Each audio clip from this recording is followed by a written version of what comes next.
தினம்தோறும் விளக்கேற்ற நல்ல எண்ணெய் இதயம் நல்லெண்ணெய்.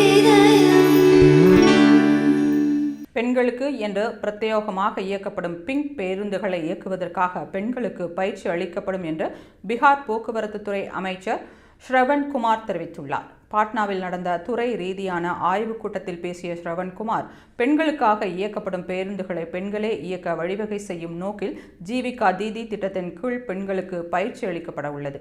அதில் ஓட்டுநர்களாகவும் நடத்துனர்களாகவும் பயிற்சி பெற விருப்பம் பெண்கள் டிசம்பர் 15ஆம் தேதிக்குள் விண்ணப்பங்களை அளிக்க வேண்டும். தேர்ந்தெடுக்கப்படும் விண்ணப்பதாரர்களுக்கு பாட்னாவிலும் அவுரங்காபாத்திலும் உள்ள institute of driving training and research மையத்தில் கனரக மோட்டார் வாகனத்தை இயக்குவதற்கான பயிற்சி வழங்கப்படும். Institute of driving training and research மையத்தில் வழங்கப்படும் பயிற்சியில் வெற்றி பெறும் பெண்கள் பீகார் மாநில சாலை போக்குவரத்து கழகத்தால் இயக்கப்படும் பிங்க் பேருந்துகளில் ஓட்டுநர்களாகவும் நடத்துனர்களாகவும் நியமிக்கப்படுவார்கள் என்று தெரிவித்துள்ளார். மேலும் பீகாரில் இயக்கப்படும் 100 பிங்க் பேருந்துகளை இயக்க 200 பெண்களுக்கு பயிற்சி அளிக்கப்படும் என்றும், பிங்க் பேருந்துகளில் பெண்களை நியமிப்பதன் மூலம் அவர்களுக்கு புதிய வேலைவாய்ப்புகள் உருவாக்கப்பட்டுள்ளது என்று ஸ்ரவன்குமார் கூறினார்.